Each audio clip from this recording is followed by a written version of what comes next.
Bienvenue au Québec les amis, bienvenue à Montréal. Je suis trop content d'être ici, franchement je suis tellement heureux de découvrir enfin cette ville. Ça fait tellement longtemps que je voulais venir et ça y est, j'y suis. Et je peux vous dire que le programme est hyper chargé. J'ai plein de restos à tester, j'ai plein de spécialités à découvrir. Et on va commencer là, tout de suite maintenant, par découvrir la spécialité emblématique du Québec, la poutine. Ça y est les amis, je suis enfin à table à la Banquise, le plus gros et le plus emblématique resto de poutine de Montréal. Vous avez été des dizaines et des dizaines à me conseiller ce resto, à me dire qu'il faut absolument que tu viennes à la Banquise. C'est le resto emblématique de la poutine à Montréal et effectivement, regardez-moi cette carte. Il y a plus de 30 poutines au choix. Je ne sais absolument pas laquelle je vais choisir. Alors la poutine, pour ceux qui ne connaissent pas, c'est un plat emblématique du Québec. Ce sont des frites fraîches avec du fromage quick, du fromage en grains. Et il y a une sauce maison, une sauce à la viande qui vient napper tout ça. J'ai commandé 3 poutines parce que j'ai envie de vous montrer un maximum de choses. La classique évidemment, la basique, sans rien, juste les frites, la sauce et le fromage. Elle coûte 9,95 $. C'est des dollars canadiens, attention, hein. Ça ne vaut rien. Il y a également la couvre-feu. Donc ça, c'est la deuxième poutine que j'ai choisie. La couvre-feu, c'est la plus monstrueuse des poutines du resto. Il y a un steak haché, il y a de l'oignon, il y a de la sauce fromage, il y a du piment fort, il y a des bouchées de mac and cheese et certainement une mort très précoce. Et enfin, j'ai pris l'idée fixe avec de la viande fumée, des cornichons et du chou crémeux. Le chou crémeux étant la traduction de coleslaw. J'ai faim. Une petite boisson pour se rafraîchir. J'ai pris un cola, mais alors attention, vous connaissez certainement un autre emblème du Canada. D'ailleurs, on le voit sur son drapeau. C'est évidemment l'érable et notamment le sirop d'érable. Et bien voilà un coca au sirop d'érable.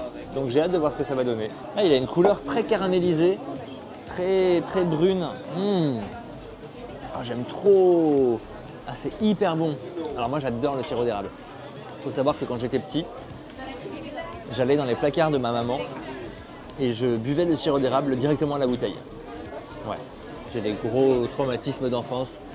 Petite addiction au sucre également qui vient de là. Waouh, bon bah voilà, c'est arrivé. Voici la poutine classique, mesdames, messieurs. Là, juste des frites, du fromage. Ça, c'est le fameux coleslaw, le chou crémeux. Voilà, avec de la viande fumée, avec des cornichons. Celle-là, c'est celle avec du poivron. En fait, ils appellent ça du piment, mais je pense que c'est plutôt du poivron. Il y a également des croquettes de mac and cheese, il y a du steak haché, il y a du fromage. Enfin bref, a priori, c'est bon. Je pars du principe que le gras, vous le savez, pour moi, c'est la vie. Et que tout ce qui contient plus ou moins du gras est quand même plus ou moins très bon. Alors, la classique, premier bon point pour moi, la sauce à la viande, elle a beaucoup de goût, elle est assez puissante. Par rapport à ce que j'avais pu goûter en France, c'est vrai que ça a beaucoup de caractère au niveau de la sauce à la viande. Pour le fromage, en revanche, je suis moins fan parce que en France, le fromage, il est vraiment mélangé aux frites et on a ce petit côté un peu filant que nous, Français, on adore. Là, ici, ils aiment pas trop. Ils aiment quand ça fait quick sous la dent, quand ça reste vraiment ferme comme ça. Mesdames, messieurs, voici l'idée fixe avec de la viande fumée, avec du coleslaw sous son petit nom de chou crémeux. Je vais pas m'y faire, celle-là. Je crois que je vais pas y arriver. Il y a des cornichons, aigre doux également. Il y a des frites. Et ben c'est parti. Alors là, le problème c'est que quand on met la fourchette dedans, on a principalement du chou crémeux. Je me suis dit, j'ai pris une poutine avec du chou, ça va être plus light. Et ben non, pas du tout. En fait, c'est la plus grosse de toutes. Après, au niveau du goût, ben, on a un petit mélange un peu acide et en même temps très réconfortant de la sauce. Le chou qui amène un peu ce côté croquant avec une texture assez sympa. Il y a de la fraîcheur. Mais je trouve que ça masque un peu le goût original de la poutine du coup. C'est sympa, c'est frais, mais pour l'instant je préfère vraiment l'original. Je suis en train de bouffer comme un gros porc, c'est ça? On termine en beauté. J'ai envie de dire on termine avec la pire des poutines en termes de calories. Puisque là on est sur des croquettes de mac and cheese, on est sur du cheddar, on est sur des poivrons. Elle est lourde, elle est lourde. Alors ça déjà c'est quoi ça? Ça c'est une croquette de mac and cheese. Oh là là non, c'est too much. Ah, c'est too much. Ah, c'est too much. Ah, c'est too much. Ah, le goût du cheddar, là, il me tue, là. Alors déjà, là, pour atteindre les frites, mon coco, faut y aller. Hein. Waouh. Elles sont bien profondes. Oh, putain. Forcément, ça tombe sur moi. Je suis en train de bouffer comme un gros porc, c'est ça? Cette poutine-là, elle m'achève totalement. On est sur tout ce qui se fait de plus gras au monde. Hein. Des croquettes, donc de la friture, avec des pâtes, avec de la sauce cheddar, des frites, de la sauce à la viande, du fromage quick et en plus, comme si c'était pas assez lourd, pour encore plus vous réchauffer, on a mis des piments. Alors effectivement, c'est une poutine qui peut convenir, notamment en hiver, quand il fait moins 25 ici à Montréal. Mais là aujourd'hui il fait 30 degrés. Et oui, c'est aussi ça Montréal, hein. C'est de passer de moins 25 l'hiver à 30 degrés au mois de mai. Mesdames, messieurs, il est temps de faire ma conclusion de ce repas. Je suis explosé de fatigue parce que j'ai un jet lag dans la gueule. Donc là, il est à peu près 2-3 heures du matin en France. Et par-dessus ça, viennent s'ajouter 3 poutines énormes qui m'ont littéralement achevé. Alors, c'est très bon, vraiment excellente poutine. Je vous conseille vraiment de venir ici découvrir si vous voulez vraiment avoir l'expérience de la vraie poutine authentique du Québec. Ça s'appelle La Banquise. C'est à Montréal. Les prix sont plutôt accessibles. Les portions sont généreuses. Nous, on va se retrouver demain pour de nouveaux testings de resto. Et demain, on va aller découvrir un restaurant, là encore une adresse emblématique de Montréal. Je vous en dis pas plus. Je peux juste vous dire qu'il y aura de la viande fumée et que c'est sans doute un des temples de la viande fumée dans le monde. Deuxième jour à Montréal les amis, et ça y est, il est l'heure du déjeuner et je suis trop content de tester cette adresse que vous avez été très nombreux à me recommander. Ça s'appelle Schwartz et c'est un resto de viande fumée. C'est un très vieux resto puisque je vois sur la devanture qu'il vient de fêter ses 93 ans. Donc bah c'est parti, on y va, je vous montre à l'intérieur, ça a l'air ultra authentique. Venez.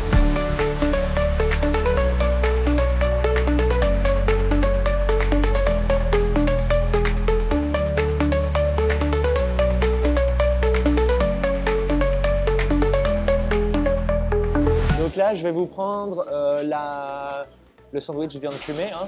C'est ça le classique ici. Hein. C'est ça. Et aussi, je vais vous prendre des petits cornichons. Ça, c'est la boisson qu'il m'a conseillé à la cerise noire. J'ai hâte de voir ce que c'est. Ça m'a l'air d'être une sorte de coca cherry, mais je ne sais pas si c'est vraiment du coca. Oh, ça sent la cerise à mort. C'est clairement un coca cherry, mais avec un goût très puissant de cerise. Ça, c'est le petit side de cornichon que j'ai commandé parce que hier, avec la poutine, j'ai déjà mangé beaucoup de gras. Là, a priori, c'est pas non plus ultra light. J'avais besoin d'un peu de légumes verts, un peu de fraîcheur dans mon ventre. Bon, ça y est les amis, ça vient d'arriver. Regardez-moi ça comme c'est beau. Alors, honnêtement, c'est une portion assez raisonnable. J'ai pris le sandwich de viande fumée. Je m'attendais à un truc monstrueux. Et en fait, bah, c'est plutôt raisonnable. Je suis content, je vais pouvoir terminer ce sandwich tranquillement. Alors, l'odeur est incroyable. Ça sent à la fois la moutarde, à la fois la viande fumée, les épices. C'est hyper appétissant. Je vois qu'il y a pas mal de tranches de gras. Donc, à mon avis, ça doit être pas sec du tout, bien juteux. Ça doit être assez dingue. J'espère en tout cas. Donc, on va voir ça. On va déguster ça maintenant. Alors, déjà, première chose, le pain est anecdotique. Hein. C'est un pain de mie qui est minuscule par rapport à la tranche de viande et surtout c'est un pain de mie qui est hyper fin. On voit qu'il est vraiment là pour enrober la viande et pas pour s'exprimer plus que ça. La star ici, c'est la viande fumée. Alors première impression, c'est très bon. La viande elle fond vraiment sous la langue, elle se délite. Il y a un bon équilibre entre la viande et le gras, entre la viande maigre et le gras. Du coup effectivement comme je le pensais, c'est pas sec du tout. C'est salé, c'est très salé. Ça donne très soif. Donc je pense qu'ils doivent cartonner sur les boissons. Waouh! Oh mon dieu! Ah mais je m'attendais pas à ce que ça soit hyper juteux comme ça, putain. Alors ça c'est pas mal. Pour contrebalancer un peu la générosité du sandwich et le côté assez salé, ça rajoute un peu de fraîcheur, un peu de croquant, un peu de verdure. Ça équilibre un peu, c'est impeccable. Bon, la conclusion les amis, c'est que c'est une adresse qui est hyper sympa. C'est très authentique, le cadre est je sais pas comment vous dire, c'est un peu bordélique, il y en a un peu partout, c'est un côté un peu vieillot, un peu vintage, mais en même temps extrêmement chaleureux. C'est très bon, c'est pas trop cher, c'est assez copieux. Franchement, que demander de plus? C'est une adresse historique de la ville, emblématique. Donc venez découvrir cette adresse si vous venez à Montréal. Ça s'appelle Schwartz et ça vaut le coup. Ça y est les amis, je viens de sortir de chez Schwartz et maintenant j'avais envie de me faire un dessert. Mais un dessert typiquement québécois, il n'y en a pas des masses. Il y a la queue de castor dont on va parler et il y a le pudding chômeur. Au-delà du fait que je trouve le nom absolument génial, j'ai envie de découvrir à quoi ça ressemble et ce que c'est. Et pour ça, on m'a conseillé d'aller dans ce resto qui s'appelle la Binerie Mont-Royal. On va découvrir ensemble ce que c'est que ce fameux pudding chômeur. Non mais trop marrant, il n'y a personne. Et c'est quoi en fait? Le pudding chômeur, c'est un gâteau vanillé dans une sauce à la cassonade. Ok, tout simple. Très bien? Magnifique. C'est chaud? Oui. Ah oui, c'est chaud, d'accord. Ok. Trop bien, merci. Allez, c'est parti, on goûte. C'est pas light comme dessert, c'est clair. Honnêtement, j'aime beaucoup. Parce que moi, j'aime les trucs qui sont hyper gourmands, un peu fat, très réconfortants, un peu régressifs. C'est le cas ici.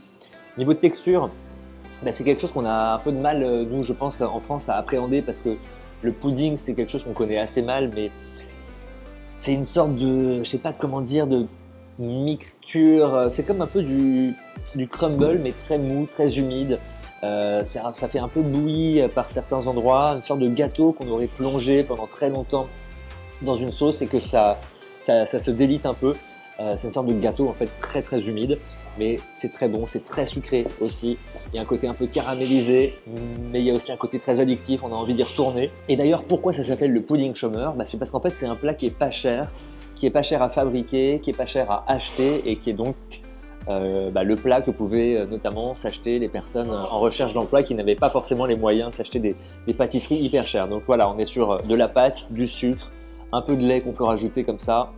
Ce sont des aliments plutôt pas chers pour un dessert accessible. On va se retrouver pour le dîner les amis. Et alors vous allez voir que pour le dîner, on va changer complètement d'univers. On va être sur quelque chose de plus léger, plus raffiné. Je ne vous en dis pas plus, je vous dis à tout de suite. Les amis, ça y est, c'est l'heure du dîner. Bon, c'est juste derrière moi. Je vous emmène dans un endroit assez étonnant, assez particulier qui s'appelle Fleurs et Cadeaux. En fait, c'est une ancienne boutique d'art et de fleurs chinois qu'ils ont reconverti il y a quelques années en restaurant japonais. Un resto très réputé à Montréal, j'ai vraiment hâte de découvrir.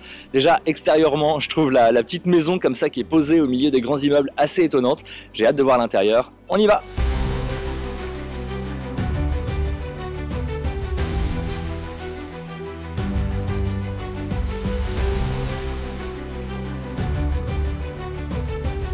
Ça y est, on est à table et on vient de recevoir nos premiers plats. Déjà, je vous présente Geneviève. Geneviève qui travaille chez Bonjour Québec et qui m'accompagne ce soir au restaurant. Et on va commencer avec le poulet. Le poulet, les amis, me donne tellement envie. C'est un poulet en grains du Québec au barbecue frit. Je vous lis ce qu'il y a sur la carte. Lac aigre douce, sauce au tartare à l'ail noir. On y va, on commence, on teste. Très bon. Deuxième plat de ce dîner, les voici. Alors ça, ce sont les légumes racines et ce sont des radioles. Non, pas des ravioles, mais des radioles. C'est des petits radis, c'est grillé au shio-koji avec une sauce au tofu. J'ai vraiment hâte de voir quel goût ça a. Et je vais vous dire ça tout de suite. C'est en même temps mou, mais en même temps c'est croquant. C'est crémeux et en même temps c'est très végétal. C'est un peu indescriptible. Mais j'avoue, c'est très bon. Allez, un autre plat encore qui vient d'arriver. Et là, c'est full poisson, puisque c'est un shirashi avec plein de poissons différents. Il y a du thon, il y a du saumon, c'est de la ventrèche, je pense. Exactement, oui, c'est ça. Oui. Effectivement, c'est bien gras, mais ça fond quasiment sous la langue. C'est magnifique, ça.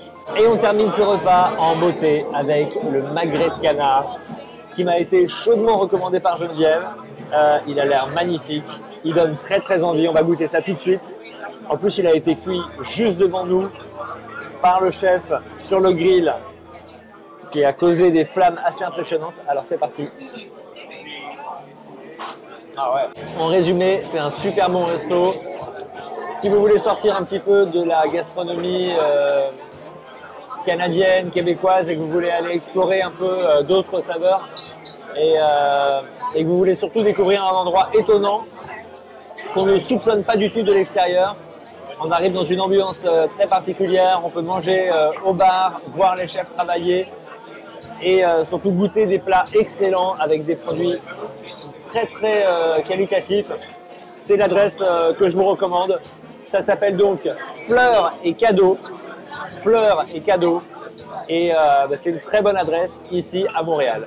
Bonjour tout le monde, ça y est, 3e jour à Montréal, il fait beau, regardez-moi ce temps incroyable, franchement je m'attendais tellement pas à ça en arrivant à Montréal et je crève de chaud et j'ai super faim. Il est l'heure de déjeuner et je vous emmène aujourd'hui dans le resto qui est juste derrière moi qui s'appelle Pastapux. C'est un restaurant de pâtes, un restaurant italien puisqu'on est dans le quartier de Little Italy, donc c'est vraiment le quartier italien de Montréal. On va aller rejoindre Victor qui est le fondateur de ce resto qui va m'expliquer un peu ce qu'il fait à manger, pourquoi il le fait, comment il le fait, enfin bref, on y va. Le resto s'appelle Pastapux, on a décidé de nommer la brand après Pux, qui est mon petit frère, qui est en train de faire les pâtes fraîches en ce moment.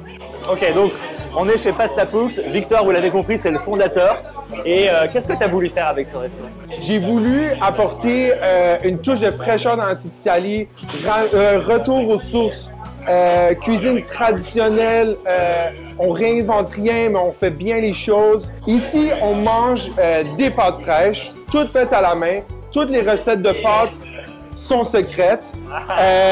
Toutes les recettes de pâtes sont différentes. Mes pâtes sont santé. Tu peux les manger tous les jours de la semaine. Puis tu vas rester beau et intelligent, pas comme moi, comme Pux. Bon, c'est parti, on va commander. Alors, petite brochette de mortadelle avec piment fort. J'ai dû me battre avec Pux pour les mettre sur le menu parce que c'est clairement influence espagnole. Mais je trouve que c'est une petite bouchée parfaite pour se donner faim, pour se donner soif. Voici. Et des belles fleurs de zucchini frites avec une mayo confite au citron confit. Mamma mia! Et voici les amis. Grazie mille!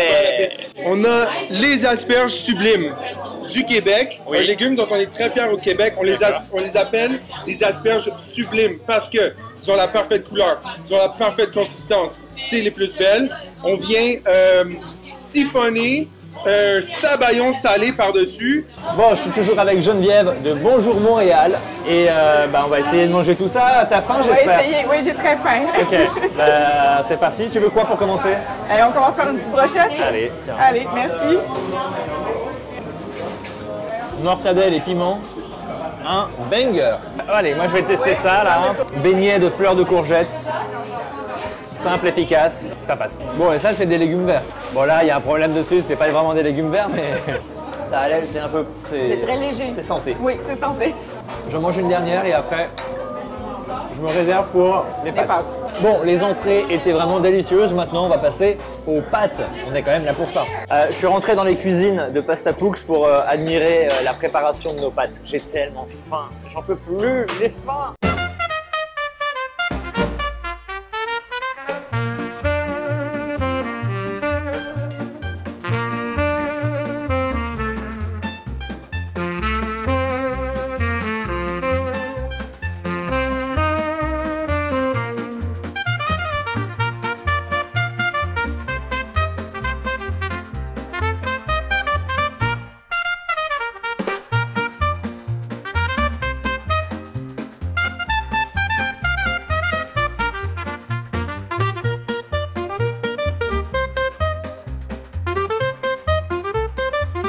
Oui. La bolo Pastapux, une vraie bolo, beaucoup de viande, un peu de tomates, des beaux tagliatelles longs qui ne collent pas, qui ne brisent pas. C'est un témoignage de nos recettes exceptionnelles.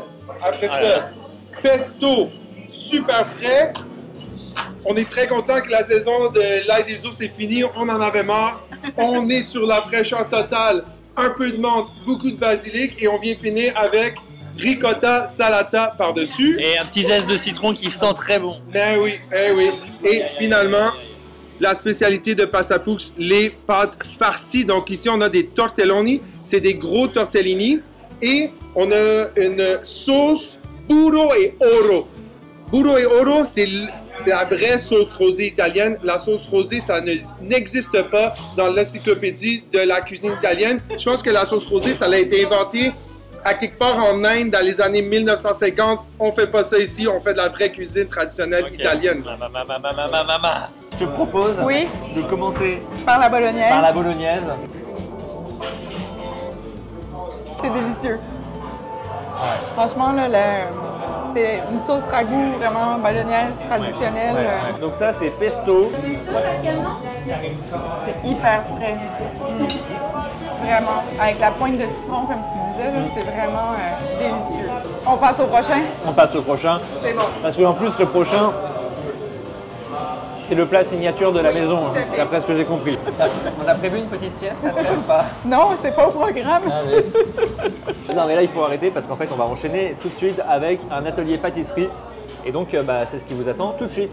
Ça y est les amis, c'est juste là la pâtisserie Melillo et il y a un atelier pâtisserie qui m'attend. On va réaliser un dessert à base de riz au lait, à base de dulce de leche, enfin le truc vraiment léger qu'il me fallait après cette overdose de pâtes.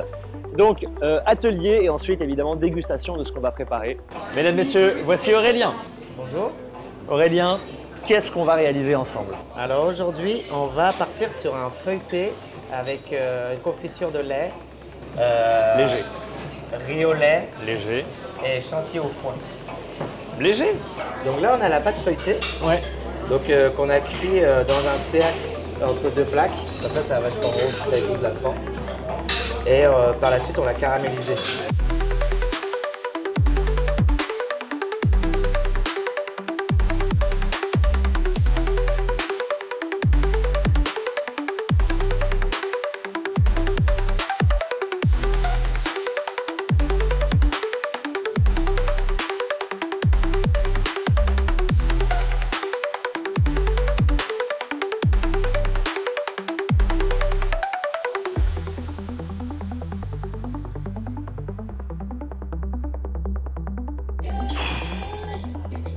J'ai beaucoup trop mangé, je n'en peux plus. Je pense que j'ai pris 10 kilos. On fait quoi là maintenant? On va où? On va goûter une petite glace. Ah non, c'est vrai, on mange encore là? Juste histoire de rafraîchir les esprits.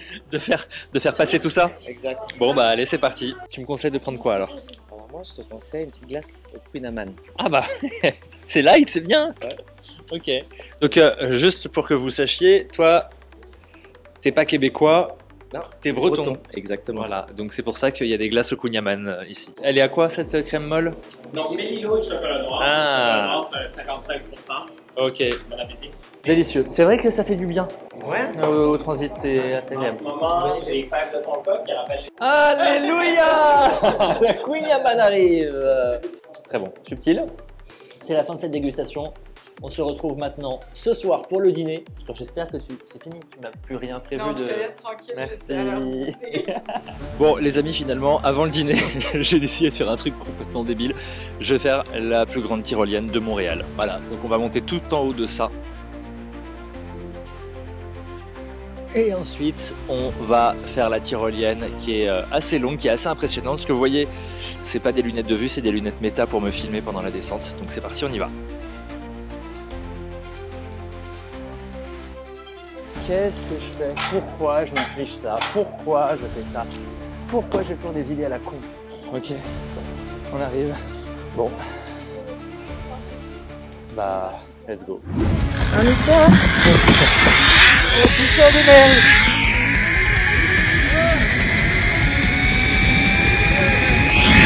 Oh putain!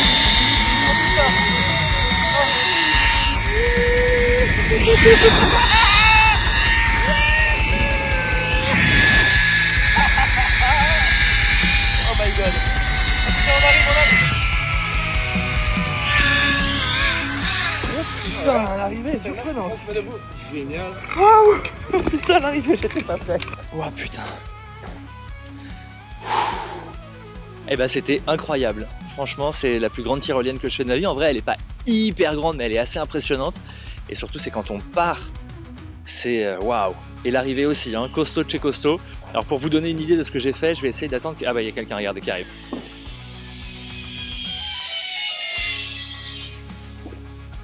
L'arrivée est très violente. Mais je suis trop content de l'avoir fait. Ça m'a ouvert l'appétit, donc maintenant, eh ben, on va dîner. Bon, il est 20h les amis, c'est l'heure de dîner. J'ai pas super faim, mais ce soir, on m'a réservé une table dans un resto qui, à ce qui paraît, est assez dingue. C'est juste derrière moi, alors ça paye pas de mine de l'extérieur. C'est même un peu moche extérieurement pour tout vous dire. Mais apparemment à l'intérieur c'est assez incroyable, ça s'appelle Romi's, c'est un bistrot américain et on va découvrir ça maintenant. Ça y est, je suis à table chez Romi's, c'est assez sympa, c'est très joli avec les petites guirlandes, ça donne une ambiance vraiment cool je trouve. En plus on peut dîner dehors, ce que je n'aurais jamais imaginé à Montréal je veux dire. Premier plat ce soir, ce sont des petites fritures de courgettes à tremper dans une petite sauce, voilà. J'essaye un peu de... Ça y a un peu de légèreté, j'allais dire. Bon, ça reste des trucs frits. Hein. Car après, il y a un burger qui arrive. Ouais. Très bon ça. Mesdames, messieurs, le burger. Mesdames, messieurs, les ribs. Mesdames, messieurs, les frites. Et enfin... Ah! Oh merde! Je suis en train de bouffer comme un gros porc, c'est ça? Et enfin, mesdames, messieurs, les cornichons. Alors, testons déjà les frites. Les frites sont pas incroyables, elles sont pas mal, mais c'est pas voilà, c'est pas dingue. Le cornichon.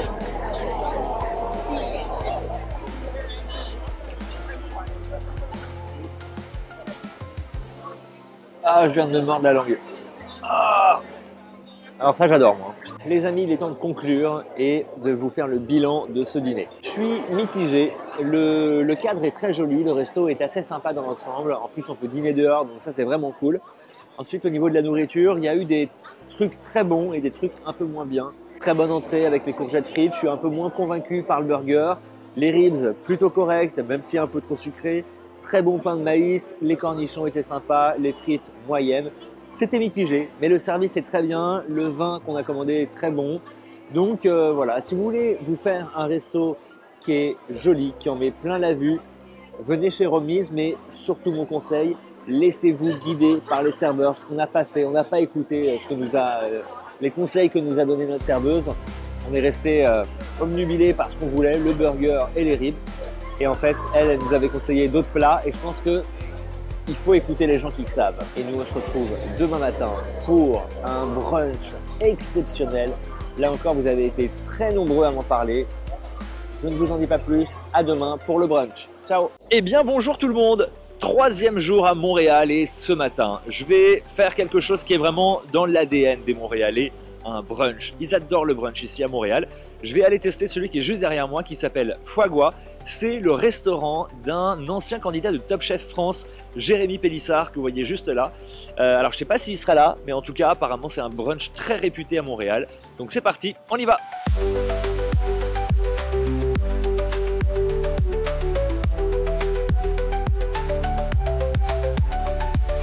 Ça y est, je suis à table chez Foie Gras et à peine arrivé, j'avais dit que je ne buvais pas d'alcool aujourd'hui, mais voici un mimosa, donc jus d'orange, champagne, enfin jus d'orange et vin mousseux je pense. Donc la journée commence dès 10h avec un petit verre d'alcool, à consommer avec modération évidemment. Les amis, on vient de m'apporter ma boisson, ma première boisson, c'est un smoothie à la banane, beurre de cacahuète et chocolat. Vraiment j'ai pris le truc le plus light pour démarrer la journée. Oh là là, c'est une dinguerie, c'est hyper bon.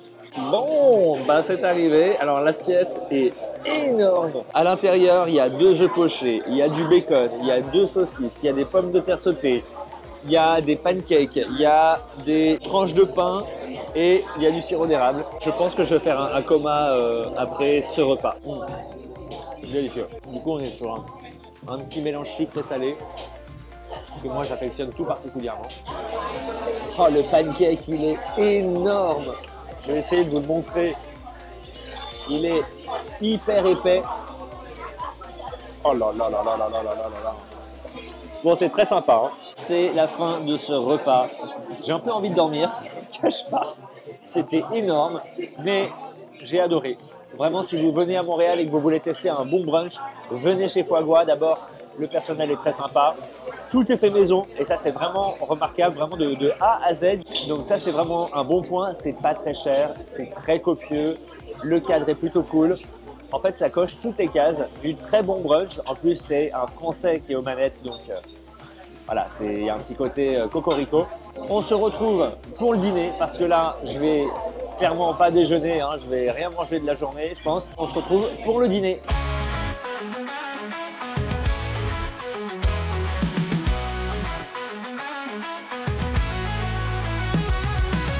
Il est l'heure de dîner les amis et ce soir je suis pour mon dernier soir à Montréal.